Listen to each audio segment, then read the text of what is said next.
In just a few hours from now, the long wait, the great second Halloween will finally be over.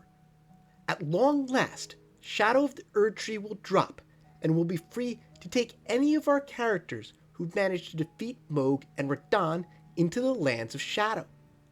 There's little more to say, only so much more speculating and theory crafting we can do.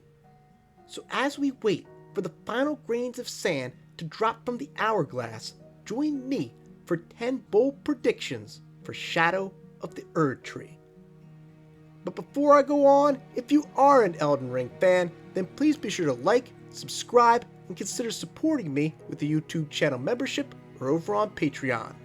My dream is to make these videos full-time someday, and by doing any of those things, you'll be helping make that dream a reality. Before I begin, just to be clear, I'm describing these as bold predictions for a reason. This is all in good fun. I doubt many of them will turn out to be true. Probably just one or two at most if I'm lucky. But hey, I love the discourse, so please, feel free to join in with your own theories, and when I am inevitably wrong as hell, you have my permission to show up and call me a graceless tarnished down in the comments. Anyway, let's get into it. First up, I believe that the DLC will feature something along the lines of an opposite structure to the story trailer in terms of its narrative. As I covered in my breakdown, there were 3 sections to that trailer: the Marika section, the Messmer section, and the Miquella section. I believe the story of the expansion will follow this format, but in reverse. I think we'll start by learning some formative details about Miquella, his goals, and his followers, progress through a legacy dungeon that will end with the reveal about what he's up to in the Lands of Shadow, then advance to the second act, where we'll face Messmer at the end of another legacy dungeon, before closing things out by taking a deep dive into the history of Marika. In that chapter, I believe we'll find out her origins, the nature of the seduction and betrayal, and learn why she sought to become a god in the first place. Speaking of narrative placement, my second prediction, as I just hinted at moments ago, is that Messmer will be the boss we'll face at the conclusion of the second act, at the end of the second legacy dungeon, the one we see in the art pictured here. This would effectively position him as the Lady Maria of the DLC, a powerful gatekeeper determined to protect his mother's darkest secrets, which will make up the third act of the expansion, much like the fishing hamlet does in Bloodborne. It's very easy for me to imagine Messmer jawing at us, sort of like Morgoth does at the end of his boss fight, and telling us that the worst is yet to come. Because with him dead, the dark truth of the Lands of Shadow can at last be explored. And where will this final act take place? For number 3, I suspect it will happen in the moonlit region depicted in these trailer shots and these promo images. I say this because, calling back to my first prediction, I believe that the closing stanza of the DLC will center around Marika. In the background of the moonlit landscape, you can see what look like ships that have run aground. We know that Marika is not native to the lands between. Her and the Newman people are supposedly denizens of another world. And in these reliefs, as speculated about by tarnished archaeologists, it appears to show ships descending from the sky. What better place to fully explore Marika's history and to conclude the last piece of content we'll get for Elden Ring than in the very land where the Eternal Queen first stepped foot and started down the path to godhood. Now, let's talk about the final boss. If it isn't going to be Messmer, then who will take up that all-important role? Coming in at number 4, I think that there will be 2 different final bosses depending on the path you take.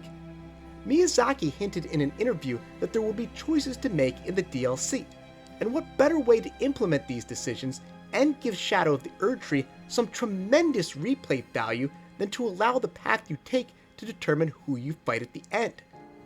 As for who will take up these 2 roles, I predict that the game's biggest decision will come down to whether or not we choose to walk with Miquella. In the event we do walk with Miquella, I think that the final boss will be Saint Trina, out to reunite with her other half, with the fate that the story trailer implies the nascent Empyrean cast off.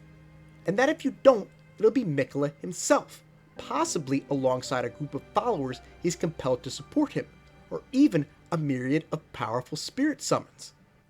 While we're on the topic of Miquella's fate, it's one of many things about him we're sure to discover in this DLC, along with the question that's been on my mind since the end of the base game: his shadow. So for number 5, I'm going to bet that the issue of Miquella's shadow will be addressed in a significant way in the DLC. The topic of shadowbound beasts are covered in Ranni's questline and with Malekith, but to summarize, according to the lore, Empyreans have a shadowbound beast who exists to ensure that they do not rebel against the greater will. In order for Miquella to be an Empyrean, it sounds like he would have needed to have a shadow. The expansion is called Shadow of the Erdtree, after all, and although From Software loves to keep us guessing and theory crafting, I simply can't imagine they won't be covering such a big lore detail at some point in this one. Even if it's just a quick line from Miquella or an item description that reveals he took out his shadowbound beast a while ago, I feel pretty strongly that we can bet on finding out what happened to them during our travels in the Lands of Shadow. Coming in at number 6, another character I suspect we'll get some closure on is the Glowmide Queen. At least, From Software style closure.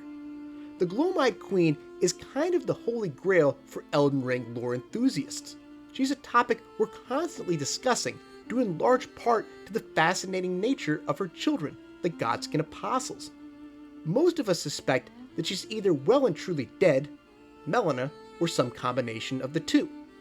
Remember, Melina is burned and bodiless, so it's possible for both of these things to be the case.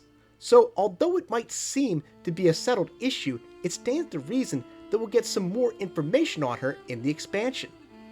I tend to agree with the lore theorists who placed the Godskin uprising at some point during Marika's reign, but it's possible that she was named an Empyrean during the same era as Marika, and that the two of them needed to compete for control of the Elden Ring.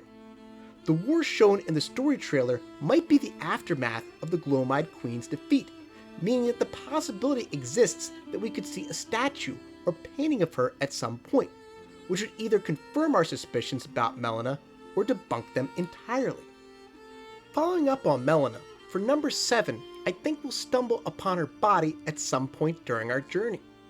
Finding Ranni atop the Divine Tower of Liurnia was a macabre but altogether interesting find, and I wouldn't be surprised if we get a similar moment during our travels through the Lands of Shadow, as evidenced by our earlier discussion about her potential connections to the Glowmide Queen.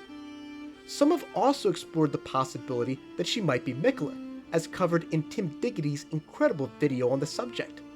There's plenty about her that won't ever be confirmed, and I'm sure From Software wants to keep it that way. But finding her body would be an interesting way of extending the mystery further, while also not spelling things out for us directly. Another character I think we'll get some answers on is my topic for number 8, Placidusax's God. I discussed this quite a bit in the video where I speculated about a previous shattering of the Elden Ring, but Placidusax's God was the Marika of her time, and fled for unknown reasons, leaving the Dragon Lord to await her return in the storm beyond time. But if she was indeed the Marika of her time, then she must have been the vessel for the Elden Ring, so she can't have simply fled. Something must have happened to her. There's no way the Greater Will would have allowed her to just peace out with the very embodiment of order in the Lands Between. I suspect we'll get an answer to her final fate in the expansion, and I wouldn't be shocked if it turns out to be her who Marika pulls this golden thread from at the start of the story trailer. For number 9, this is more of a personal suspicion than anything else, but I believe the lore of Shadow of the Erdtree will reveal that there were actually 2 wars that were fought in the Lands of Shadow. The first will be the one shown in the story trailer, Messmer's Purge, which I suspect followed Marika's ascension to godhood. But I'll bet that the one that led to the region becoming physically distant from the Lands Between was a separate conflict. My evidence for this is based on 2 things. First, we know from the Duelist Helm that the snake was considered to be a traitor to the Erdtree. Given Messmer's association with snakes, it's hard not to believe he was somehow involved in this. And second, the Candletree item description references a cardinal sin of burning the Erdtree. If Messmer's purge was all about laying the groundwork and planting the Erdtree, then this symbol must have rose up later on, a symbol of rebellion against Marika and her fledgling order. Perhaps it will be revealed that the Lands of Shadow weren't banished until this uprising was put down, not immediately after Messmer torched the place.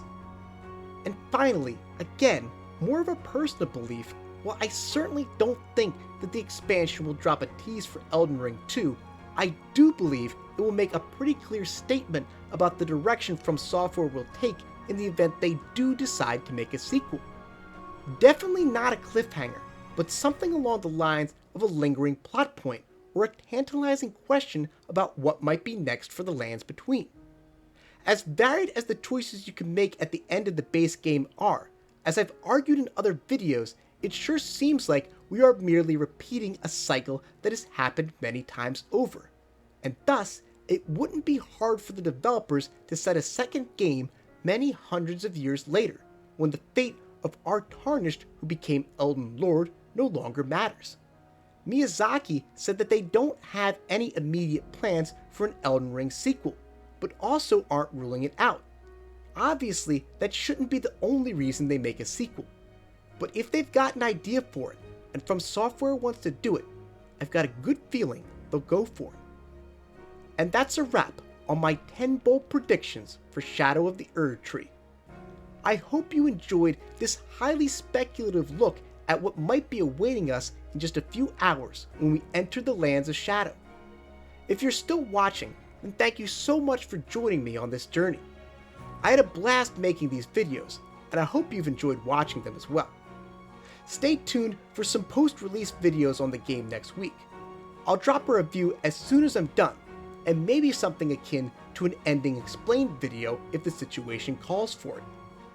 And once I've had some time to really sit down and get to work, I'll be dropping my typical content on the game, video essays, and I can't wait to get started on them.